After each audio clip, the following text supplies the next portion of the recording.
Yung guys, so ito, let's go with the discussions once again.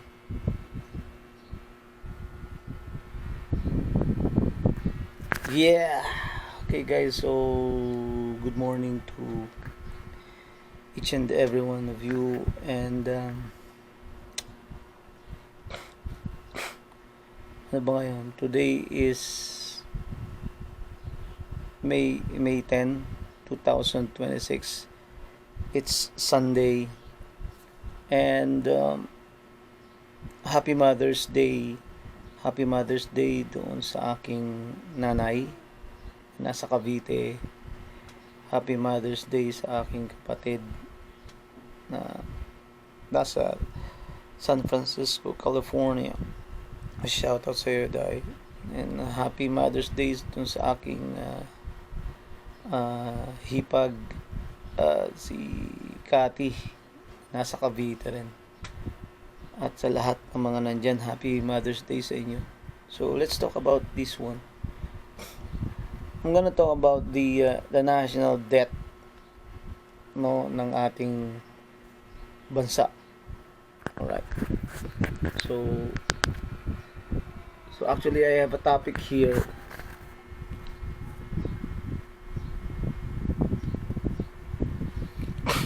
May topic tayo dito. Yan. Ito.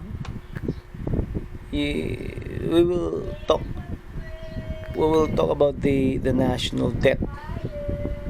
Yung ating pambansang utang, kung magkano na. Let us analyze it. So now, actually, when we talk about the national debt, ito yung utang natin na utang ng mga administration simula ngayon, no?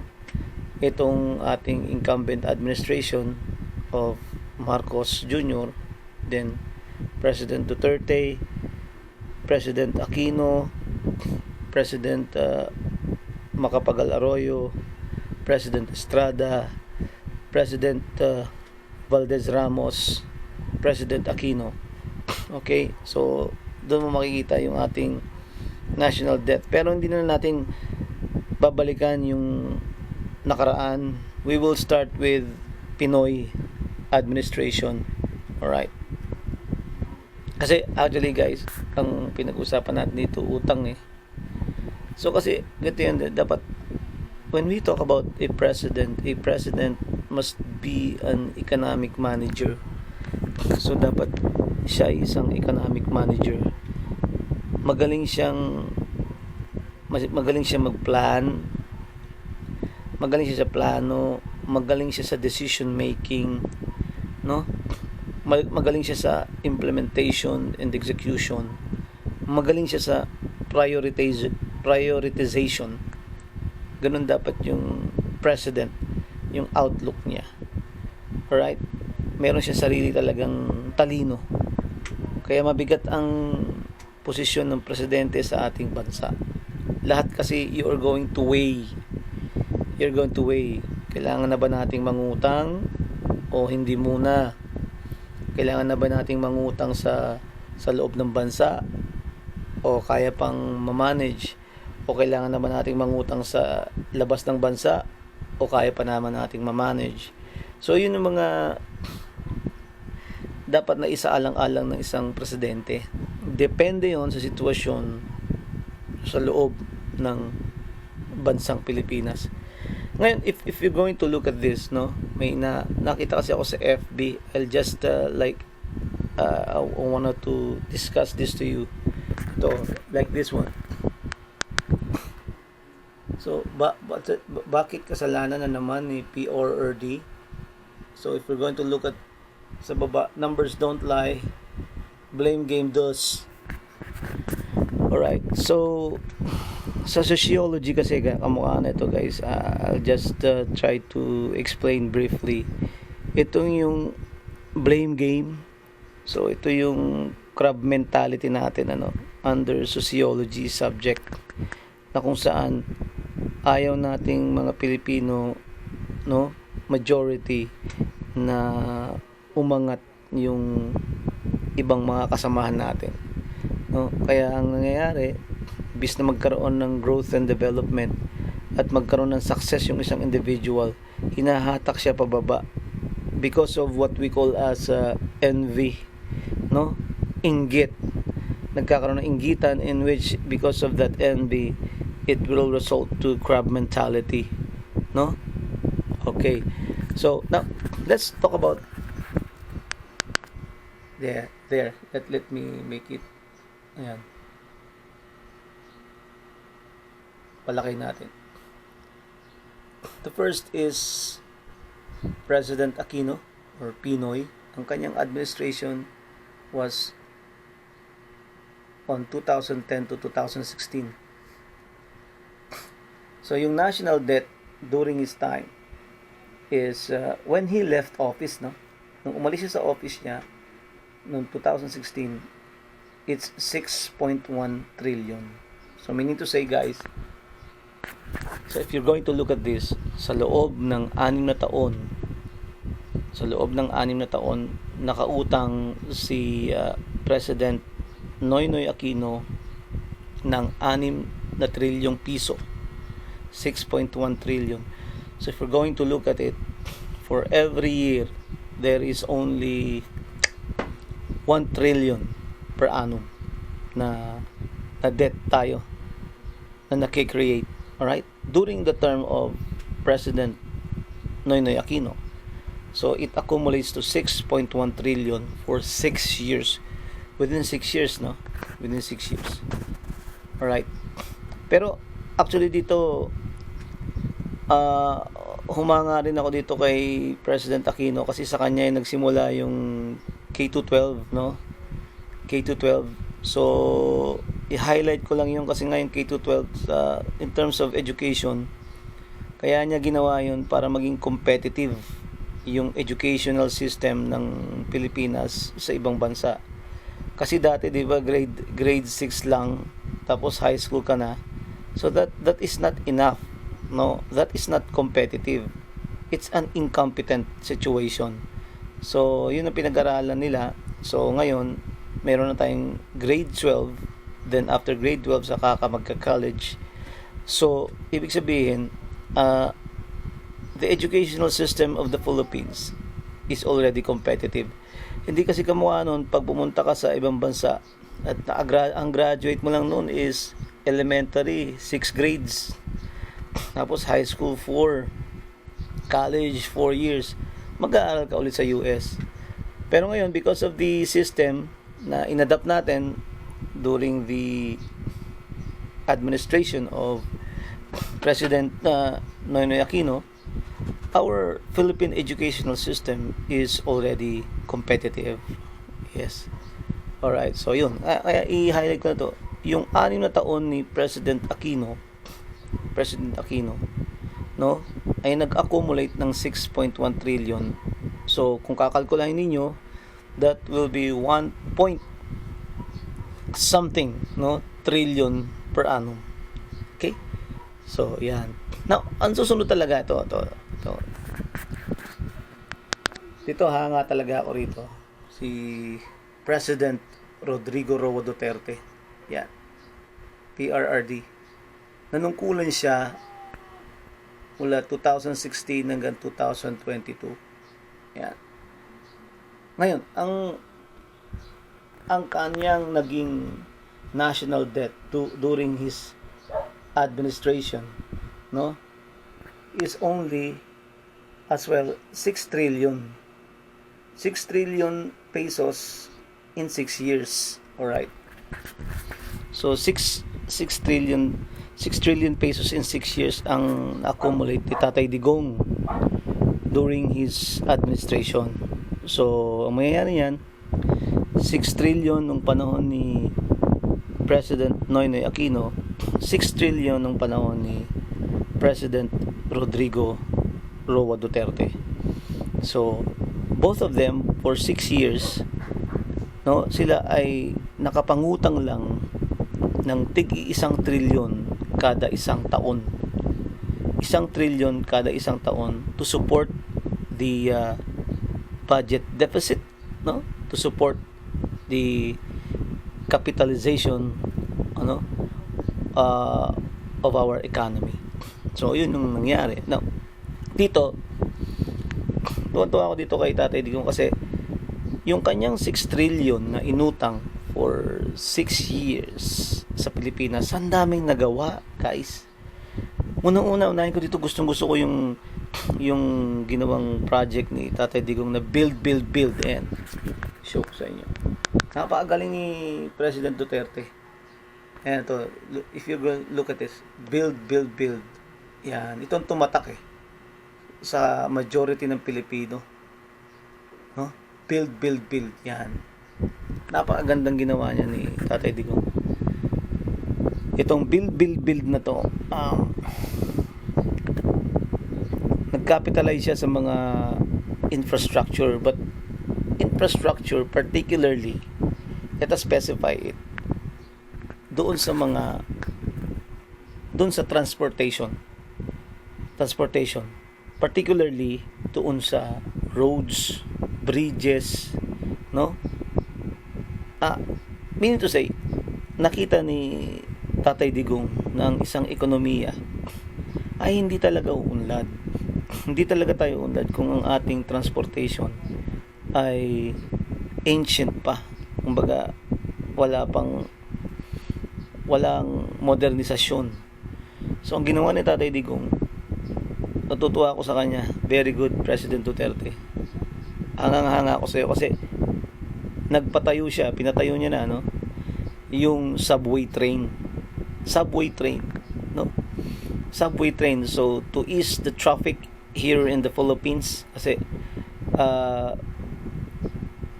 in his administration, dun lang naisip, no, nagawa ng paraan yung traffic congestion here in the Philippines sa pamamagitan ng pagpapagawa ng subway train. At ang isang presidenteng nakaisip niyan ay walang iba kundi si Tatay Digong. Very good. So now the thing is, but kaso nahinto. I don't know what will happen here. So sana in this administration of Marcos Jr., sana ituloy niya kasi siya rin naman ng mabe-benefit nun nung accomplishment, no? So mayayari yan, si President Duterte ang nagsimula, ang tumapos si President Marcos Jr. So because of the tandem of the Duterte Marcos, nagkaroon tayo ng subway train. Sana ganun no? Sana ituloy. Kasi nakikita ko yung subway train, yung kanyang, anong tawag doon, depot, no? Dito sa may Mindanao Avenue kung saan nandun na yung may mga release na ron, guys doon ipaparada yung mga, what do you call that, yung mga coaches ng mga subway train, no? Ang laki nun sa may Mindanao Avenue, kaso naka-halt parang naka-stop. Then dumaan ako sa may North Caloocan, diyan sa bandang Tala, no, approaching Tala, no, nakita ko yung on the right side ng no, yung property ng dam diyan sa may Bulacan. So nakita ko andyan din yung depot, no, nung subway train, malawak. So sana matapos na para umunlad na ang Pilipinas. Alam nyo, nung panahon ni Tatay Digong, no, natuwa rin ako yung ginawa niya, yung Cebu Cordova Link, no? Cebu Cordova Link na pinaka longest bridge in the Philippines right now. So yun, ang ganda noon. Kaya so I'm hoping na some of these days makakapunta ako sa Cebu Cordova Link, no? Cebu Cordova Link. So to ease the traffic and para mapadali, guys, no, kaya ginagawa ni Tatay Digong to para mapadali ang kalakalan sa ating bansa. Kasi pag naisip ni Tatay Digong, pag mabilis ang kalakalan, mabilis po ang pagde-deliver ng mga produkto sa iba't ibang rehiyon ng ating bansa, kung saan kung ganyan ang mangyayari, magiging mabilis ang ating pag-unlad in growth and development ng ating ekonomiya. Kasi mabilis nang may transport yung mga produkto. Kaya niya ginawa yun. Kaya napakagaling. I salute Tatay Digong. And another thing is that 6 trillion, bilhin nyo, 6 trillion for his 6 years administration. So dito rin na nangyari yung COVID-19 pandemic. And then because of the administration of President Duterte, nagkaroon ng lockdown support, no? There are vaccines, healthcare. Yun ang napaka-critical. So sa isang ama ng bansa, dapat tignan niya yung kalusugan ng kanyang mga anak. So yun ang ginawa ni Tatay Digong for his 6 years, no? National debt in terms of 6 trillion. So meaning to say, naprotektahan niya na yung kanyang mga constituent, naprotektahan niya yung kanyang mamamayan, no? At kaalinsabay nito, nagkaroon din siya ng investment, no? Investment yan nag-capitalize siya doon sa mga infrastructure, particularly in the transportation infrastructure. Doon siya nag-capitalize na, for example, kung yung mga roads, bridges, railroads, no, subway trains, and other transportation infrastructure, no, matatapos siya ng 3 years, 5 years, 8 years, or 10 years. Merong ROI, guys, may return of investment.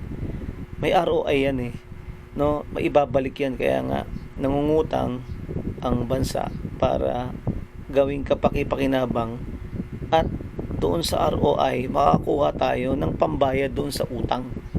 Yun ang ginagawa ni Tatay Digong noon, no? Na sana ituloy nila ngayon. Kasi napakalaking tulong yan upang hindi lang makatulong sa ating mga mamamayan, upang mabayaran din yung utang. No? Yan yung sinasabi natin dyan na ROI. Ayan, no?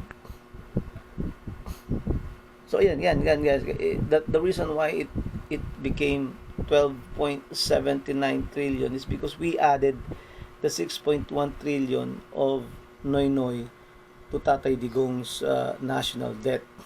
So all in all, meron silang 6 each trillion, no, na accumulate. So meaning to say that will be 1 trillion per annum. No, it's 1 trillion per annum. All right. So yun. Now the next is, after this, i-clarify ko lang, no? Kasi pag sinabi natin kamukha na ito, let us for President Aquino, meron lamang siyang 6 trillion na utang at when he left office in 2016. Now, for President Duterte, meron lang siyang 6 trillion pesos na national debt when he left the office. Now, for our incumbent president, President Marcos Jr., with an administration from 2022 to 2026, no? Meron siyang, let us clarify, 5.7 trillion national debt in just 3.5 years.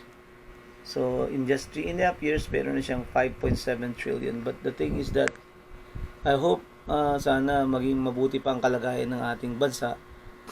Kasi nagkaroon tayo ng problem with his administration, and this pertains to the ghost projects, no? Ghost projects, then there are also what's this one?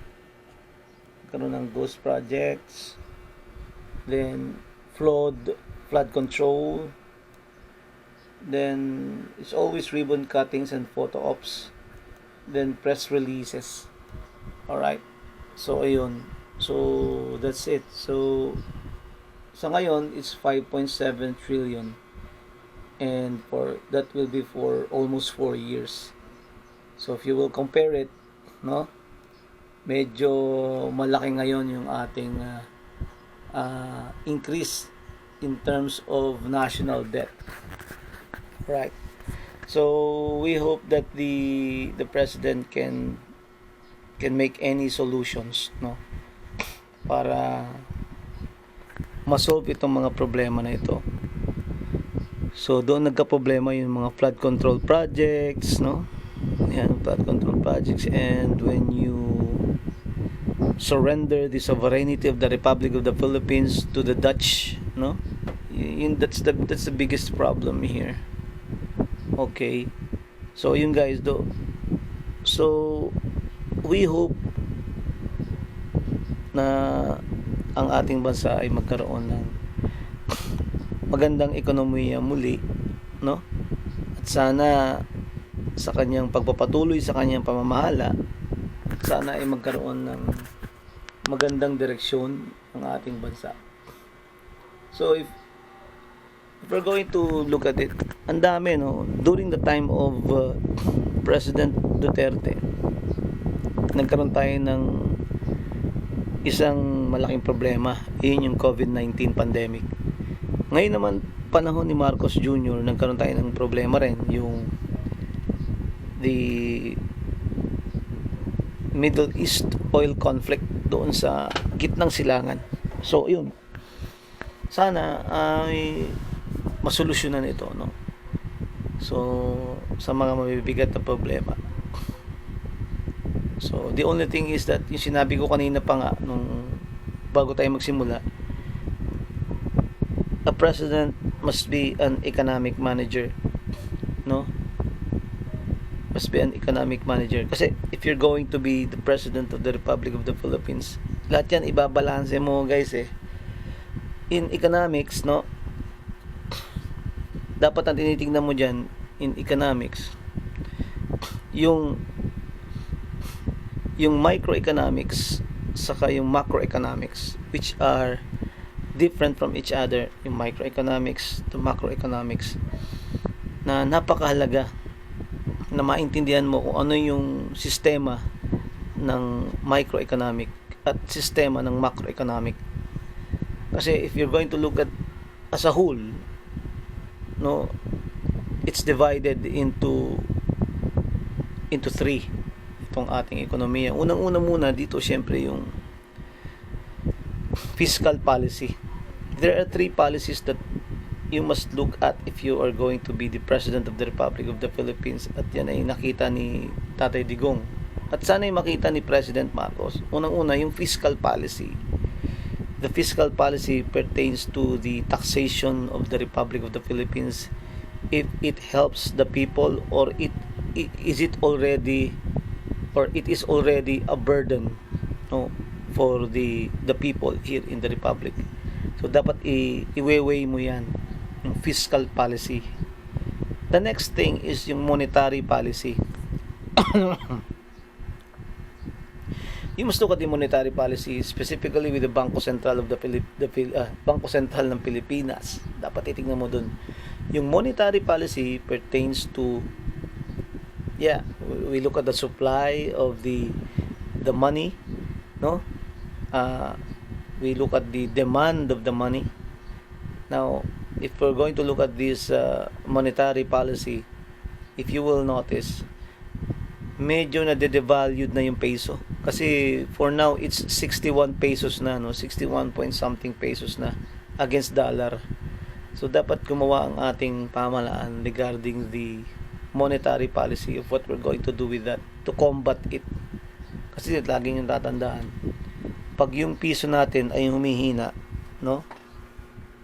Ang piso kasi ay sinasabi nating humihina pag lumalaki yung presyo ng dolyar, ng value ng dolyar laban sa piso. Kamukha ng ang isang dolyar ngayon ay 61 pesos na.